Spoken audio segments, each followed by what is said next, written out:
చేతిలో సామాజిక అస్త్రం number one number one. Welcome to number 1 news. This is Shravani.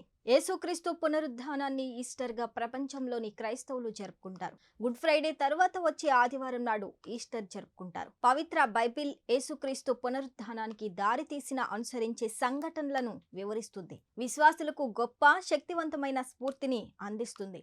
Easter పండుగ గుడ్ ఫ్రైడే రోజున యేసుక్రీస్తు సిలువ వేయడంతో ప్రారంభమవుతుంది.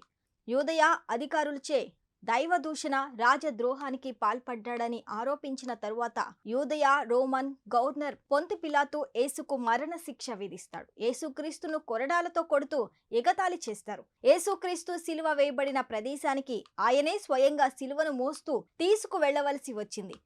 యెరూషలేము గోడల వెలుపల ఉన్న కొండను గోల్గోథా లేదా కల్వరి అని పిలుస్తారు.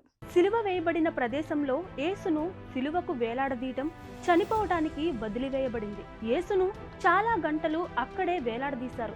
తీవ్రమైన శారీరక నొప్పిని అవమానాన్ని భరిస్తూ యేసుక్రీస్తు సిలువ మరణం పొందారు. అయితే 3వ రోజు ఓ అద్భుతం జరిగింది.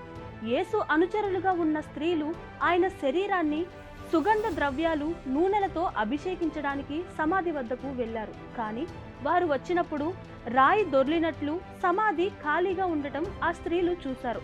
ఇంతలో అకస్మాత్తుగా 2 దేవదూతలు వారికి కనిపించి, మీరు చనిపోయిన వారిలో జీవించి ఉన్న వారి కోసం ఎందుకు చూస్తున్నారు? యేసు ఇక్కడ లేడు, యేసు లేచాడు అని చెప్పడం జరిగింది. స్త్రీలు ఏమి జరిగిందో చెప్పడానికి శిష్యుల వద్దకు పరిగెత్తుకుంటూ వచ్చారు. యేసు స్వయంగా వారికి దర్శనమిచ్చాడు. యేసుక్రీస్తు తన చేతులు కాళ్లపై ఉన్న గాయాలను వారికి చూపించాడు. వారితో భోజనం చేశాడు. అతను దెయ్యం లేదా భ్రాంతి కాదు, నిజమైన జీవించి ఉన్న వ్యక్తి అని నిరూపించాడు. యేసును మళ్లీ చూసినందుకు శిష్యులు ఎంతో సంతోషించారు. ఆయనపై వారి విశ్వాసం మరింత రెట్టింపు అయ్యింది. యేసుక్రీస్తు పునరుద్ధానం క్రైస్తవ చరిత్రలో ఒక కీలకమైన సంఘటన. ఇది యేసు దైవత్వానికి శతాబ్దాల క్రితం చేసిన ప్రవచనాలకు అంతిమ రుజువుగా మారింది. ఈస్టర్ కథను వివిధ క్రైస్తవ తెగల ద్వారా రకరకాల మార్గాల్లో చెప్పబడింది. అనేక చర్చిలు ఈస్టర్ ఆదివారం నాడు ప్రత్యేక సేవలను నిర్వహిస్తాయి. ఇందులో సంగీతం, ప్రార్థన, బైబిల్ నుండి పఠనాలు ఉంటాయి. మతపరమైన ఆచారాలతో పాటు గుడ్డు వేట, చాక్లెట్ బన్నీలు, వసంత పండుగలు వంటి లౌకిక సాంప్రదాయాలకు కూడా శతాబ్దాలుగా క్రైస్తవ ఈస్టర్ వేడుకలలో చేరాయి. ఈస్టర్ డే అనేది ప్రపంచవ్యాప్తంగా ఉన్న క్రైస్తవులకు గొప్ప ప్రాముఖ్యత వేడుకల సమయం.